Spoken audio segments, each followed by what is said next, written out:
We just wanted to welcome everyone. Thanks for taking the time to join us this morning with our team at Charter School Capital for our facilities financing webinar on Facilities Financing 101 for charter schools. And we're going to be taking you through essentially how you can help meet your school's needs today and in the future. There's a few logistics we want to go over with you this morning, starting with if you can, JD, if you could forward that slide for me, I'd greatly appreciate it. We've got a few logistics for you. Number one, know that we are recording this webinar. And we will distribute both the slides and the recording at the end of this session. A couple other things to note, we will be monitoring the Q&A box. So if you've got questions as we're going through the slides this morning, please pop them into the Zoom Q&A. Right in your Zoom control window, you should see a little Q&A box. You can press on that, type in a question, and we'll be happy to take those questions as we wrap up for the day. And of course, we just want to extend our thanks and really appreciate everyone joining us for the webinar this morning. Moving on to the next slide, just to give you a high-level overview of what we're talking to over the next 60 or so minutes. We're going to talk you through a 6-step framework that begins with assess, plan, fund, acquire, design, and execute. And Tony and my colleague JD, John Dahlberg, will be going through this conversation over the next 60 minutes to give you an idea of a framework we really think works well for charter schools and the leaders of those schools. On that next slide, I get to introduce you today to our two gorgeous human beings that you see in your Zoom window above, my colleague John Dahlberg and Tony Solorzano. I will let them take it from here. Yeah, thank you so much, Michael. Again, my name's Tony Solorzano. I am the client service representative for Charter School Capital. I manage the Southwest states, so Arizona, Texas, New Mexico, Utah, Nevada, and Colorado. Also wanted to introduce John Dahlberg. He is our Senior Vice President of Strategic Relationships. And today we're going to be taking you through the best practices for evaluating the needs of your facility financing and discussing everything from assessing your school needs to the execution of that plan. So some brief information on who we are. Charter School Capital was founded back in 2008. And since then, we've worked with over 800 charter schools, representing over 1.5 million students. And we very much like to hang our hat on that number. We are very, very proud at the number of students that we work with or that we have affected through our programming. So on a little bit of a personal note, we're a team of 50 individuals. We all have backgrounds in everything from finance to education, so we're all over the map. And while I personally don't have a fur baby, I know that John does, though the jury is still out on whether or not that is keeping us sane. No, no, I have an English retriever, and he definitely is my emotional tool at some point in time. He's a tool sometimes, and he's an emotional support animal in others. So it's in the middle, Tony. Well, that's good. That is good. We also have more than 26 students of our own who remind us why we do what we do. And all of us have that shared core mission to help charter schools and their students thrive. Obviously, we understand that your school is unique, and we've helped over 60 schools navigate their unique facility financing needs.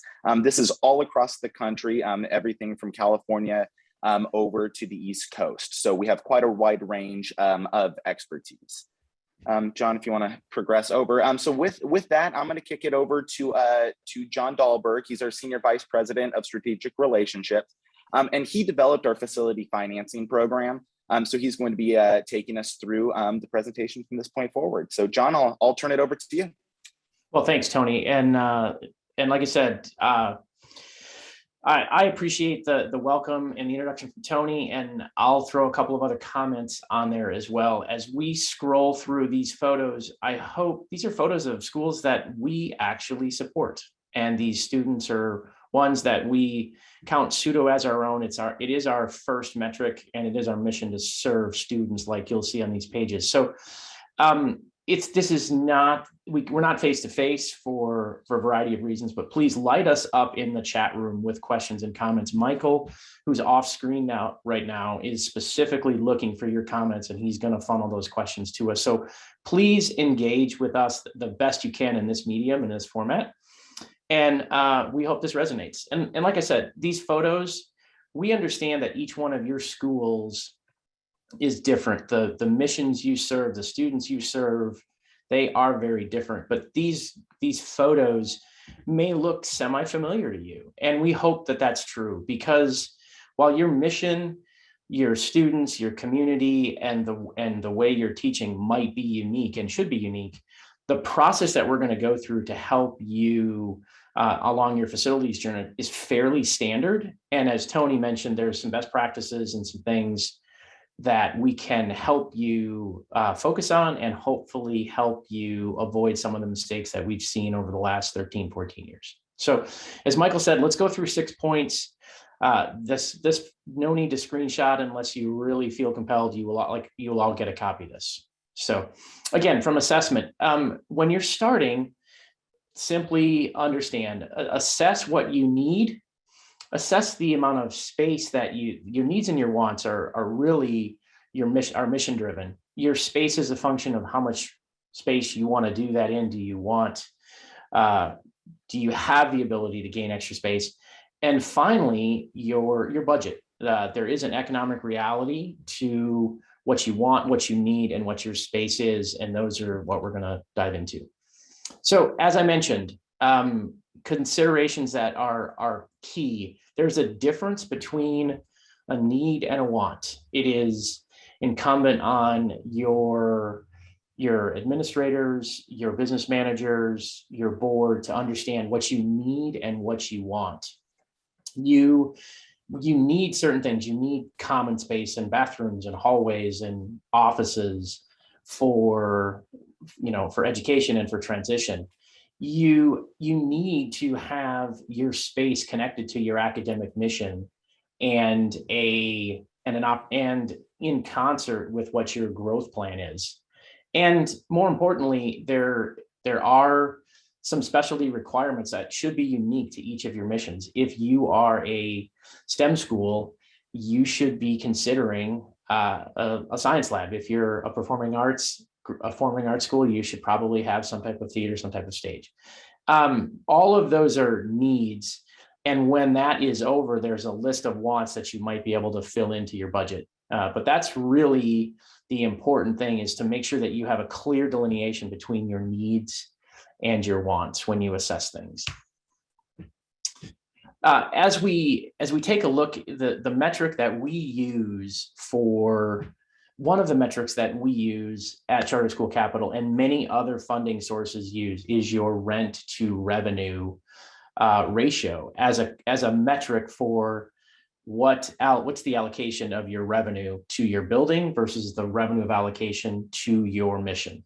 And this is an illustration that shows that as the number of students you serve and the revenue that you create increases, you should have a proportionally greater ability to have a building that has more amenities and more space. And the takeaway from this one is, think in terms of a bracket. If you're spending 10% of your total revenue on your facility,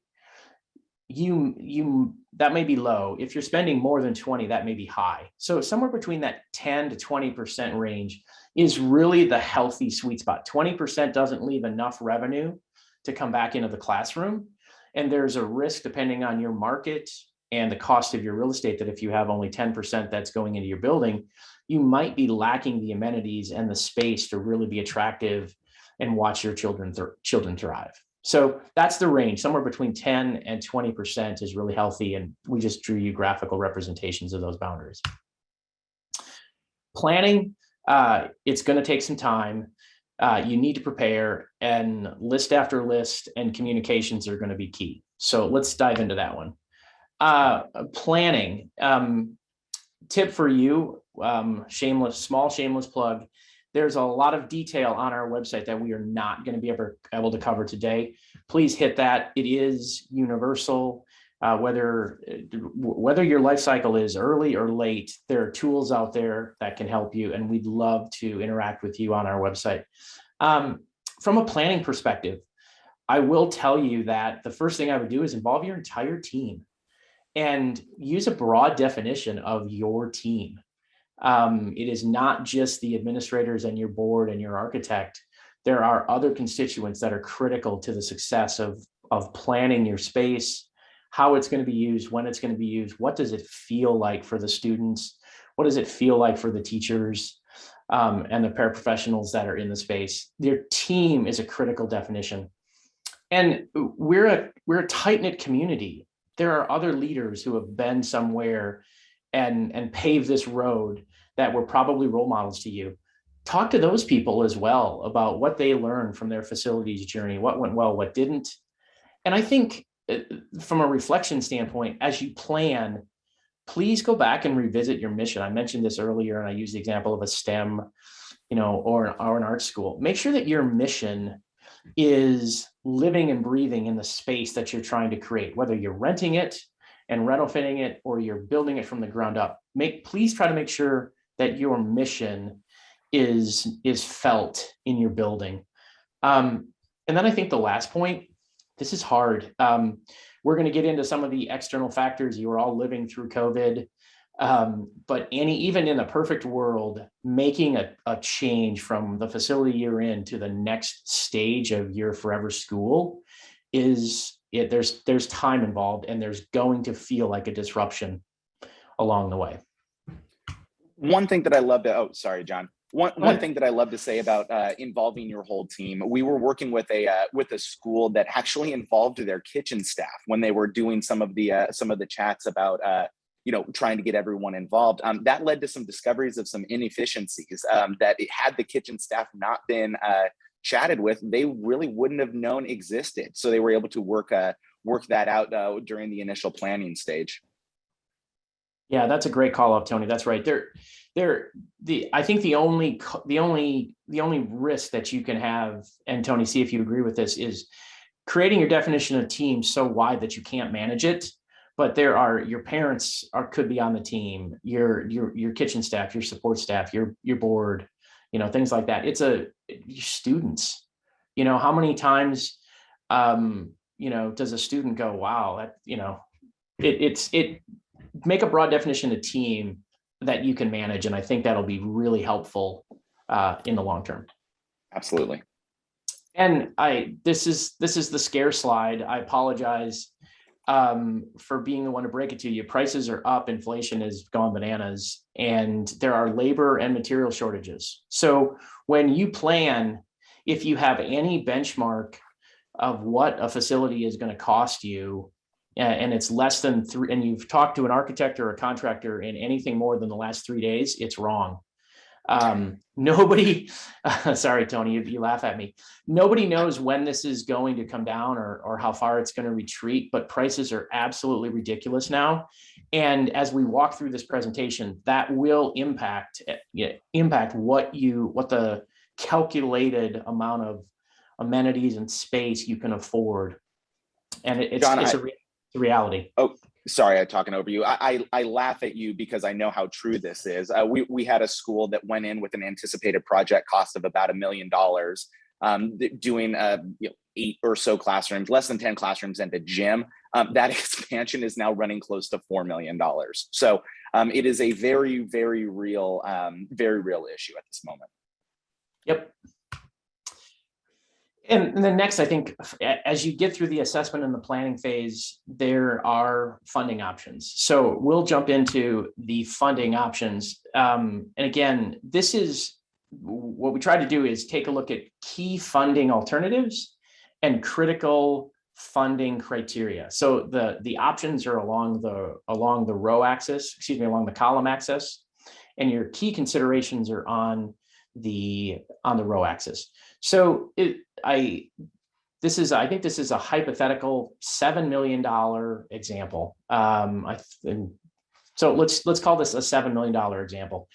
If you can fund your facility with cash, if you have it, you can fund your facility with a bank, which is going to require some cash and some debt. You can usually find a long-term lease in this economy. Most people, or many people, are familiar with the tax-exempt bond market, where you use a bond to finance all of it. And there's a new alternative out there where we have been partnering with wonderful foundations to talk about an alternative that doesn't actually costs the same as a bond, there's a much lower barrier to entry in terms of time and cost. So let's go back and then, so cash, bank, long-term lease, and some type of bond or bond alternative. The questions that you then have to answer and your board has to answer is, what does it take to get into those certain alternatives? How hard is it? And what challenges, what limitations do you have along the way? So let's start up in the top right-hand corner, top left-hand corner, cash. If you want to buy a building for cash, you need $7 million cash. And if you have $7 million in cash, your cost, the rent, the lease, the bond payment that you have to make is nil because you paid for it. There's no underwriting criteria. You don't need to prove anything to anybody. You just need to hand a contractor $7 million and you're gone. There's no security. Your growth options are unlimited once you develop another cash reserve, if you were to say want to add a middle school or a high school onto your building. So, and there really are, from a challenging and considerations perspective, how much cash are you going to burn? Are you going to have reserves available in your rainy day fund for hiccups that happen, like a global pandemic, et cetera, et cetera? Bad joke. Hopefully that doesn't happen for another 100 years. But you can see, if you understand that construct, if you move into other alternatives, you can start to draw comparisons. And for instance, on a bank loan, which requires some debt and some equity, there's a range of value that the banks usually require equities. This is illustrating somewhere between 30 and 40% equity in order to then get a bank loan. That's reasonable. Some banks may be aggressive and allow you to only have 20% equity. But take a look at this illustration and do the math in your head. If you have a $10 million project or a $7 million project, you're going to still need 1.5, to $2 million in order to get that project off the ground, assuming you can get a bank to finance you. And in getting a bank to finance you, as we go down and we look at the underwriting section, you're going to need a 5-year track record. You're going to need to have demonstrated a surplus, reserves that are available, and from a security standpoint, you're locked in. There's going to be a mortgage on your property and likely all of your assets. So there's a security interest that bank is going to take that may or may not impact your growth options in the future, right?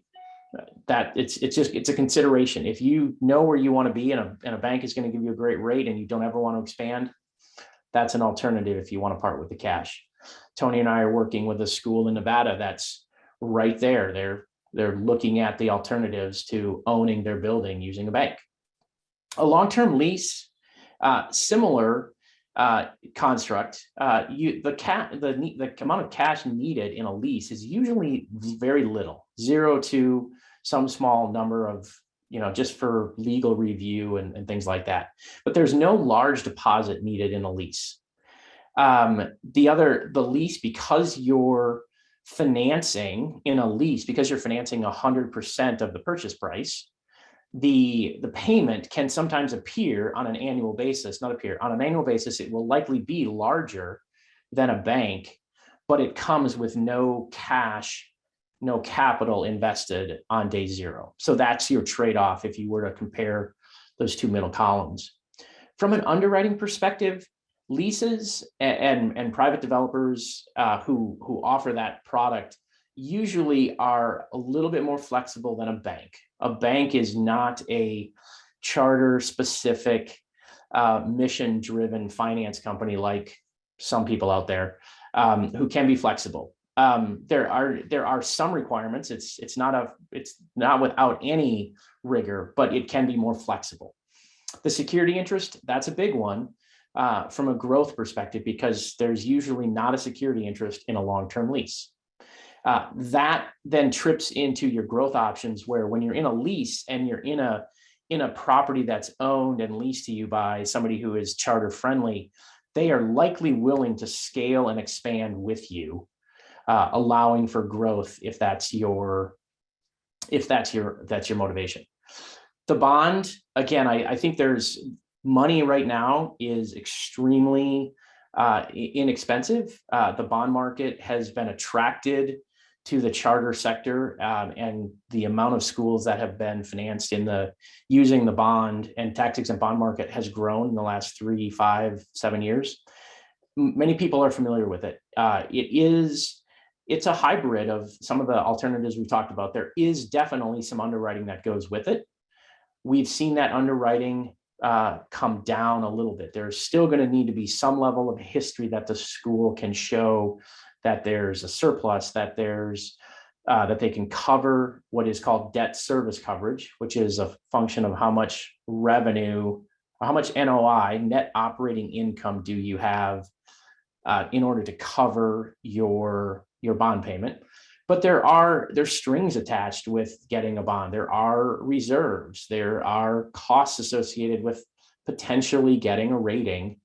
There's work involved. There's, in the challenges and consideration, there's the financing costs of the transaction, the cost of issuance, the underwriting discount, the reserves I mentioned, and it is a labor intensive, time intensive, and there is some costs associated with getting a bond that are not present in some of the alternatives we've talked about.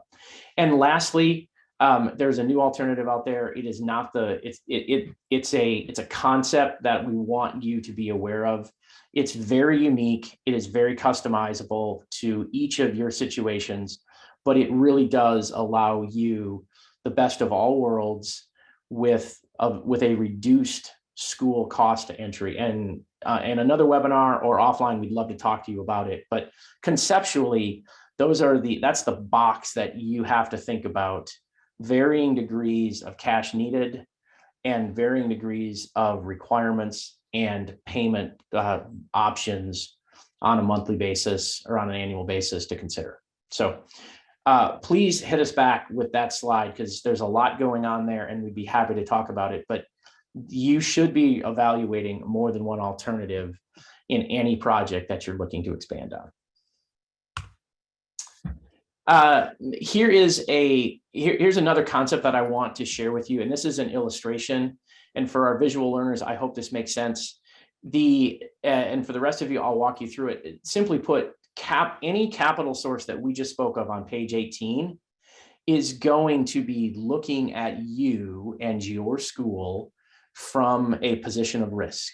Are you a good risk or are you a greater risk? And the less risky you are, the less expensive the cost of your financing solution will be.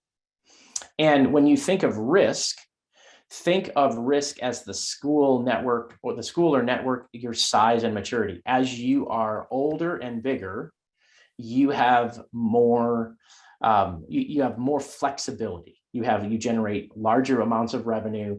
You can flex when 2 or 3 or 10 students, go to a different school or something like that. Bigger is better as you look for funding options, and bigger is a definition of network size and can also be age. So keep that in mind. This is an illustration of where the majority of funding options land on a continuum of size and time for schools. So you'll see as you move up, which is in school size, and to the right, which is tenure, you start to get the bank and the bond alternatives come into play. We put cash dead in the middle because cash is literally king, and you can use cash at any point in your life cycle. Those other lease alternatives, those are great alternatives for smaller schools, younger schools who just need their first school to be open, to prove their concept, to show that they can attract kids, to deliver that educational product and retain those students. That track record begets more options from that school as they mature with each successive year of matriculation. So hey, JD, can I pop in here and ask a question that's relevant to a point you just made? Sure.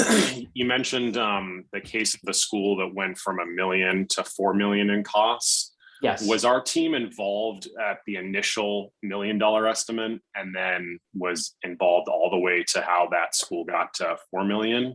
And if so, where did the costs change from that million to 4 million? Was it labor? Was it materials? Was it design? If you could break that down, we've got an attendee that would love some insights there.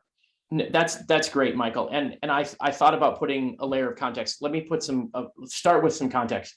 That $1 million project was, we have been working with that school for about 6 months. So we were not involved in the original design of their expansion.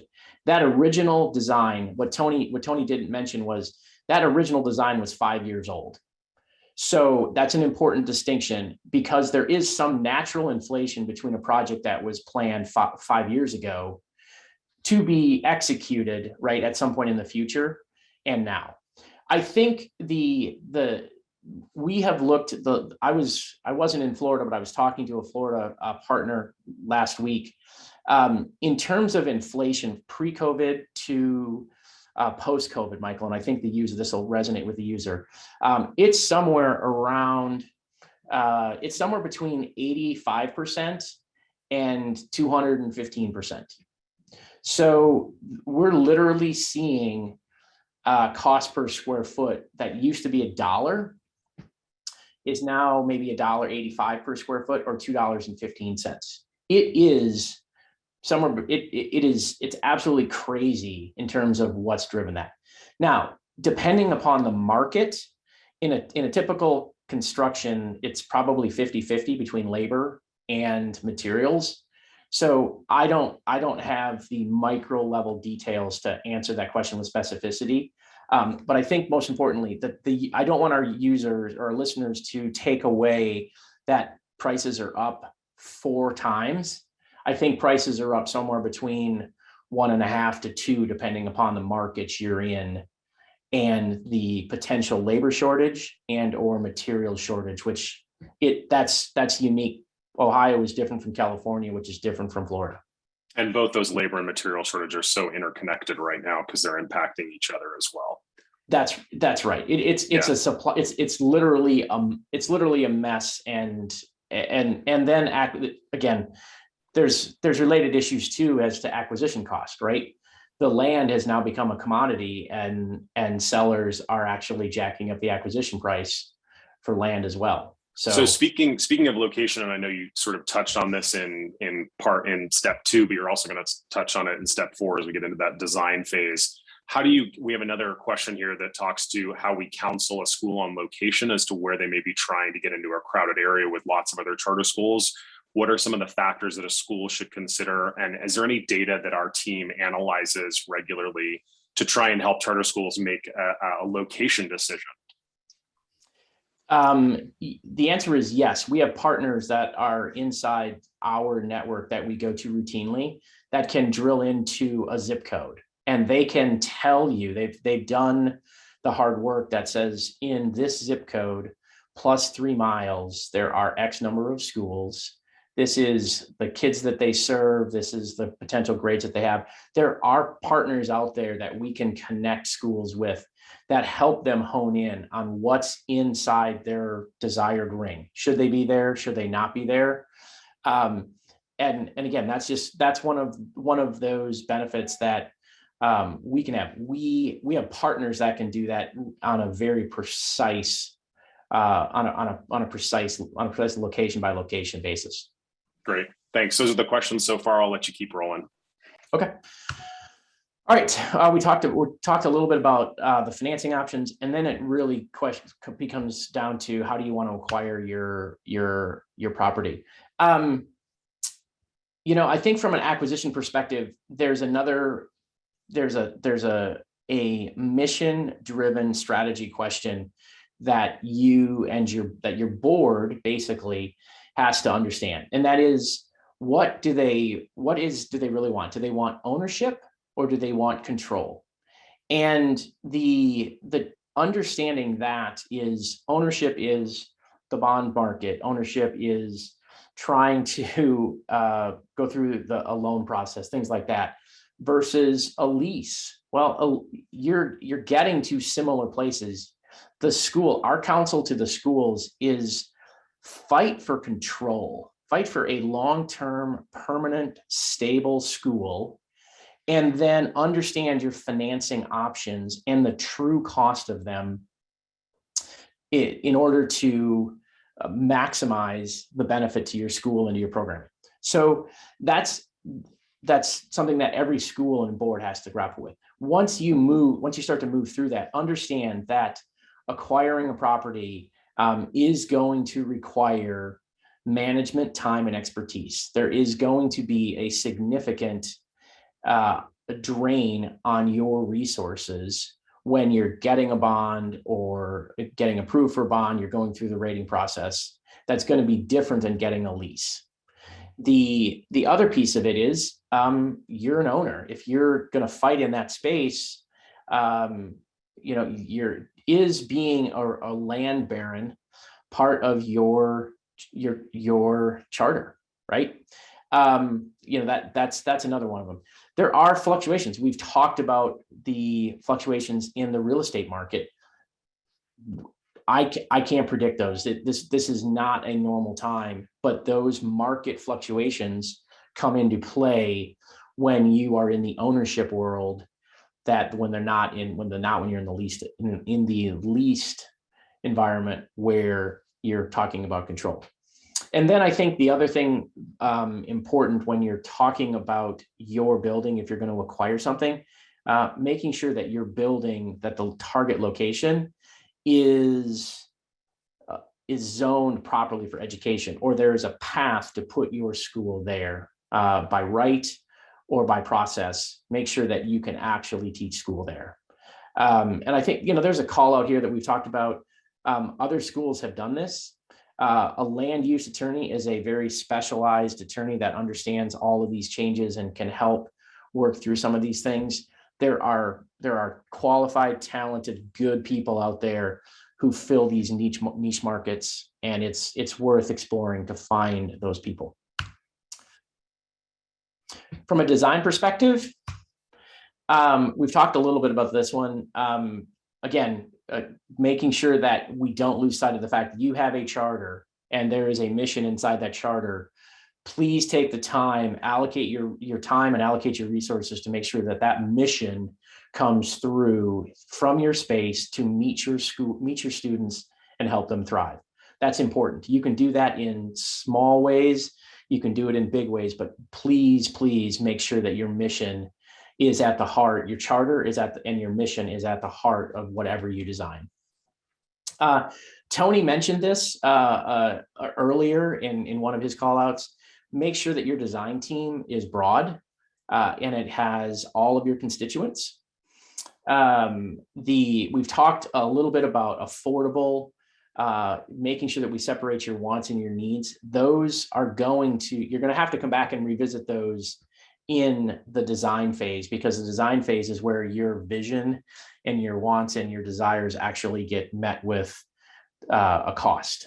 And there's going to be the term that you're going to hear your partners talk about is value engineering. And that is, how can the architect and the builder and the other professionals in your team give you the most amount of value for the least amount of cost? And there's going to be trade-offs that your team will have to make. I mentioned that team, your architect. There are architects out there. There are construction people. There are engineering firms who have been in the charter school movement for years, similar to Charter School Capital. Some of them predate Charter School Capital. We would be happy to work with those schools. We'd be happy to work with you to build that team. So, Michael, I just saw you texted me. Do you have a question for me? Yes, I do. We have a question that came in from another attendee that asked, let us know a little bit of background. Their school already owns their building, but they're looking to do renovations to grow and add classrooms as well as office space. They think their budget is around $500,500K, could be more obviously with some of the challenges that we're facing in the marketplace. Are there projects that our team considers too small? Or can we help with those sorts of projects, or do we have partners to help with those sorts of projects? Yeah, thank you, Michael. No, the short answer is there is no project too small for charter school capital to help you with.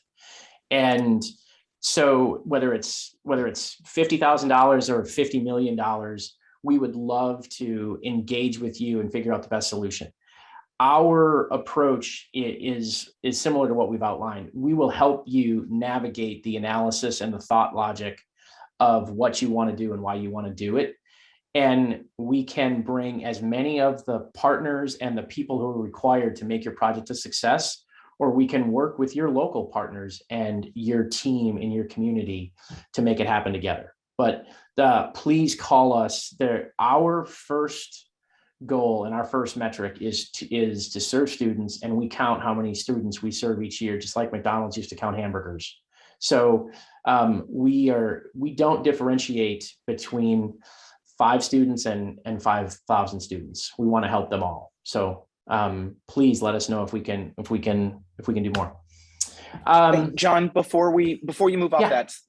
that slide, we have the tip down there at the bottom right-hand corner to consider phasing when you're thinking about doing your design. I'm working with a school out in Nevada that is doing just that. So we have a 3-phase project for them. First is going to be the actual acquisition of the property. The second would be kind of some minor updates. Think a playground. We're going to be changing how like buses can flow throughout the property.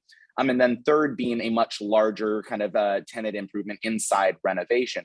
I bring that all up to say this is a project that will take place over 7, 10, even 15 years. It's going to go at the schedule of the school. However, these are things that we can work with a school on and plan out for the future. So this is a very long-term vision, but something totally within our wheelhouse when you're thinking, oh, I don't know if I want to do a $20 million project tomorrow. Yeah, but maybe $20 million over the course of 15 years is something that's much more approachable. Yep. Tony, thank you. That's I was going to skip that. Thank you. I think there's something else to consider that we've talked about in this economy when prices are so high. Pre-COVID, the calculation for phasing would have been very simple. It would be, is the cost of the project, the natural inflation of the project going to be more later than I can afford to do it now, right? That's the simple, do I do it now or do I wait? COVID has screwed us all up. And as you go through this assessment, chances are your assessment is going to be the same as it was pre-COVID, but your planning and your cost phase is going to be significantly larger. The point about phasing that Tony brings up is there might be a way to phase your critical needs in short order so that you buy a little bit of your expansion now that you must have to matriculate a couple of grades, not your full high school. And then in a couple of years, you potentially phase into your full high school with the expectation that at some point, construction prices and labor prices can't continue up at the pace that they've gone. So again, that matters in strategy, and the second bullet from the bottom, when you talk about an architect and an engineering team and your construction professionals, they can help you think through exactly the point Tony just made, which is what's the right phasing strategy that delivers the mission for your school on a budget that you can afford short and long term. So thank you, Tony. Good call out. From an execution standpoint, sorry, I went too far.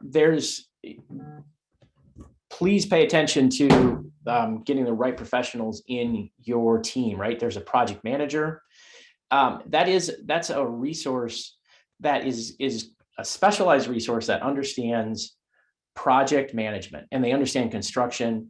You may not and likely don't have that individual on your board, and I hope you don't have them on your staff. Unless you truly are trying to take over the world in charter school real estate.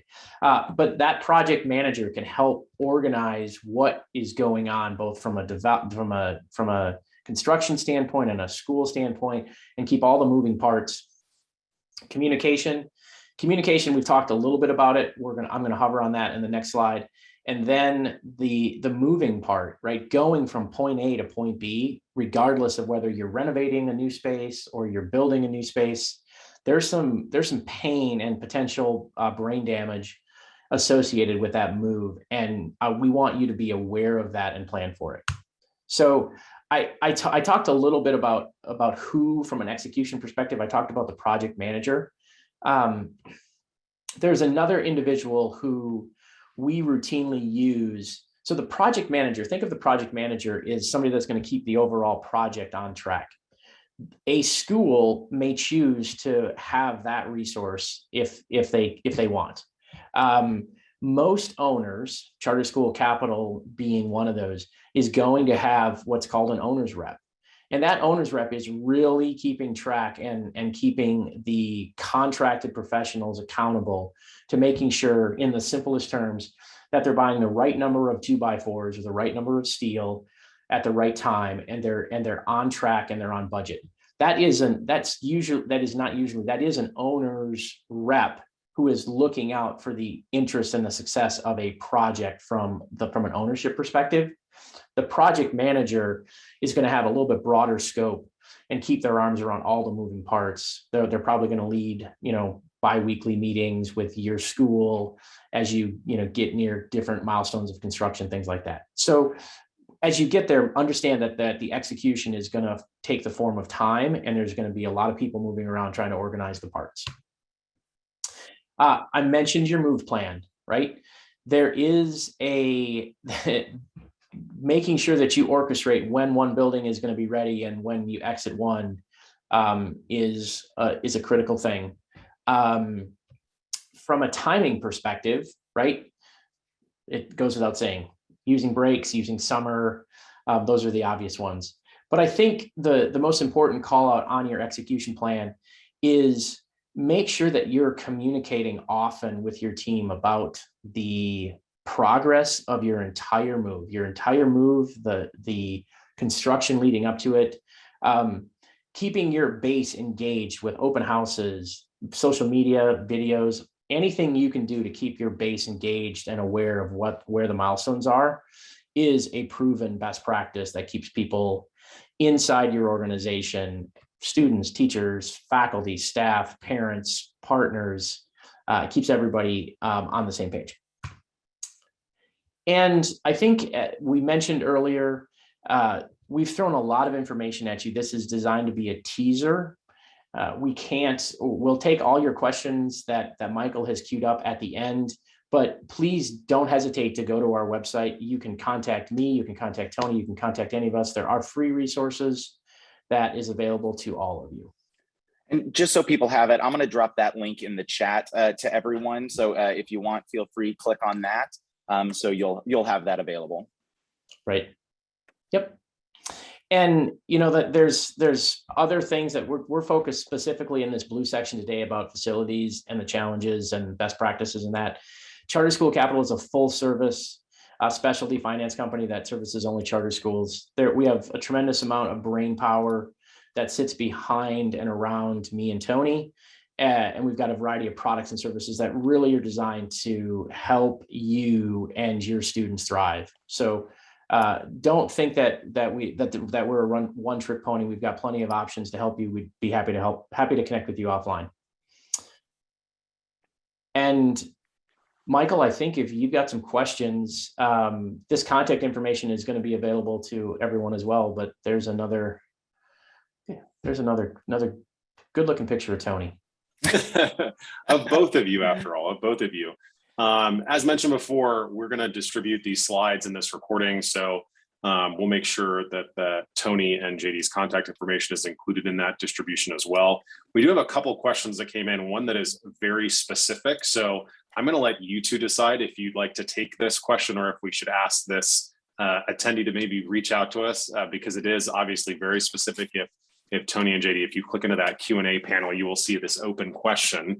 How can schools defend to their authorizers when they're getting facility financing that causes their debt to asset ratios to become greater of 0.8 if the authorizer's financial performance rating system is that debt to asset ratio must be less than, say, like a 1.0?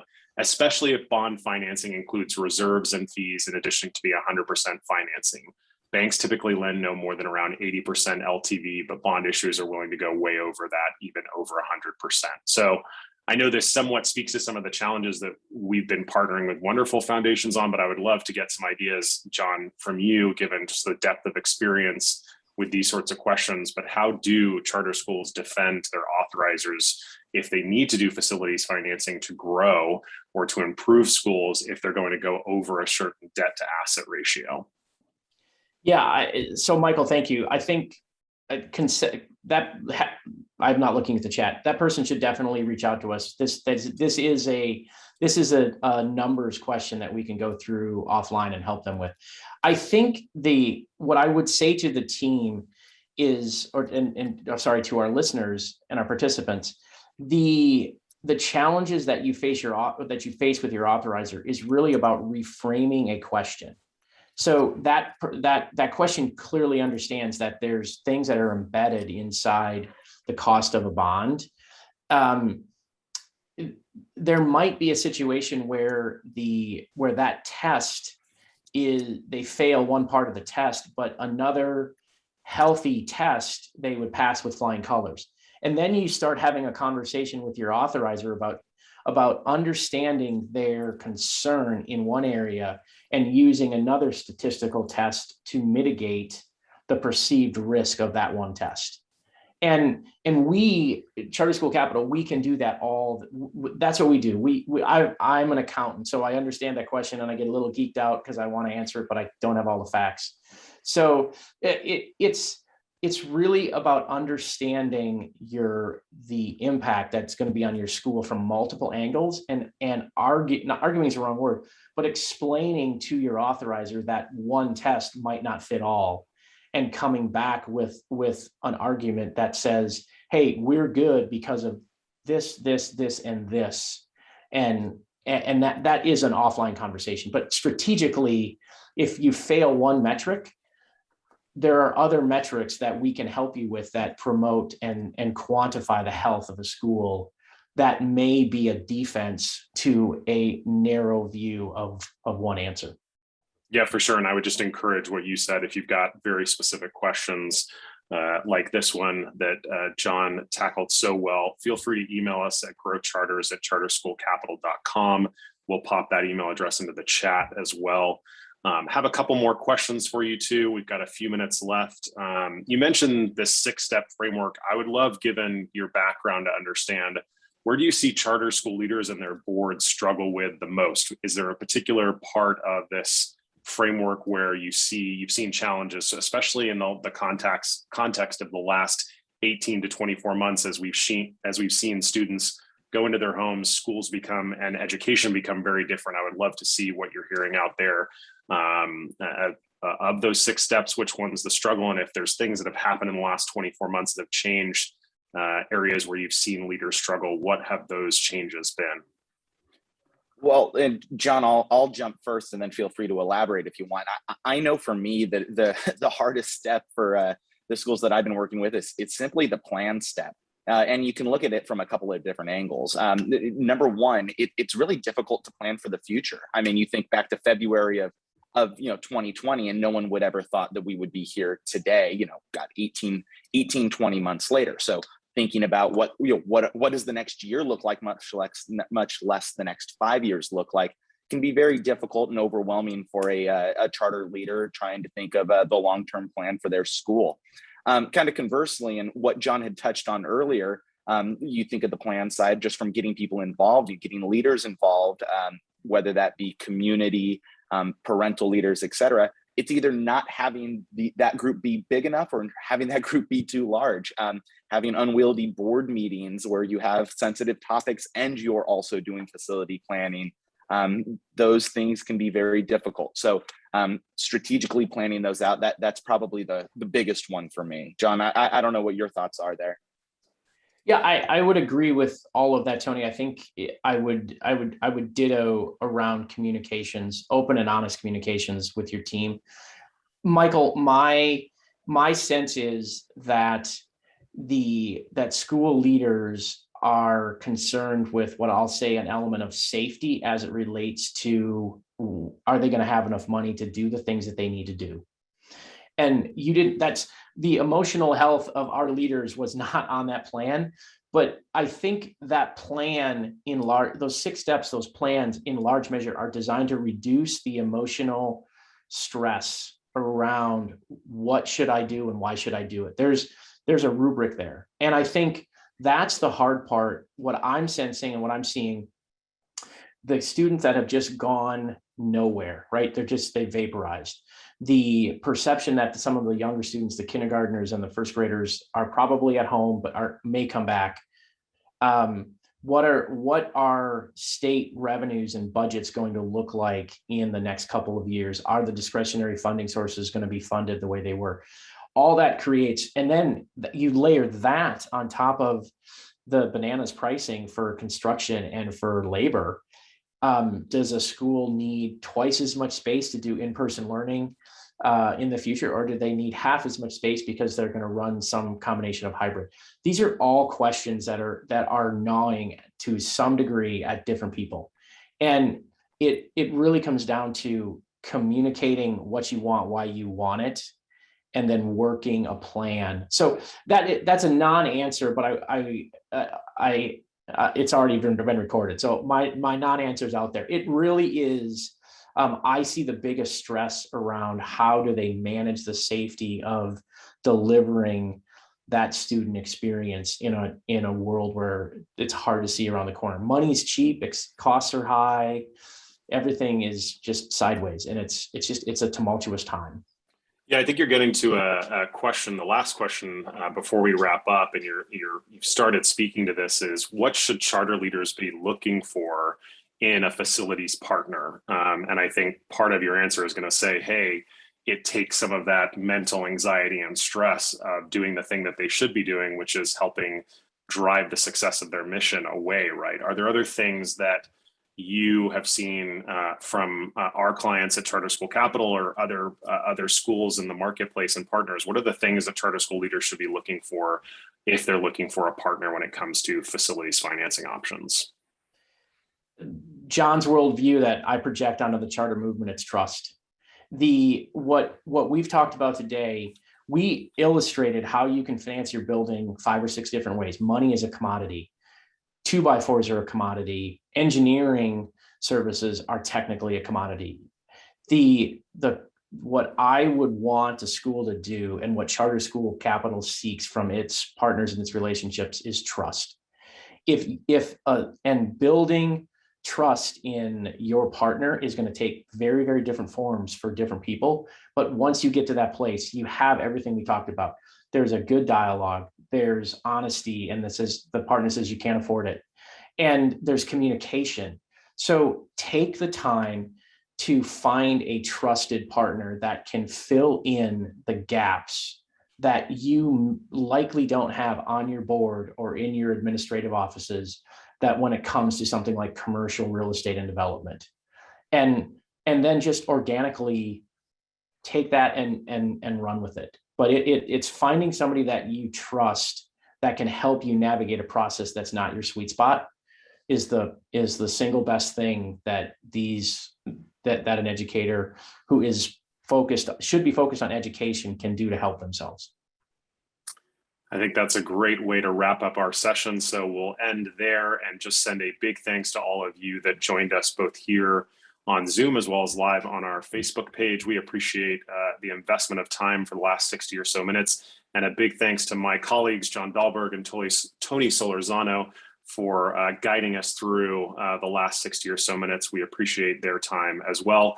As always, as we mentioned before at the top of the hour, we are recording this session. We'll get those slides and that recording out to you before the end of the day.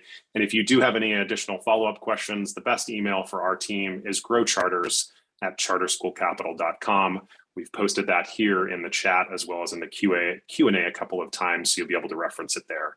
Thanks so much for joining us today, and we hope you have a great holiday season, or at least the entrance into your holiday season, or wherever the next few weeks are taking you. Thanks again.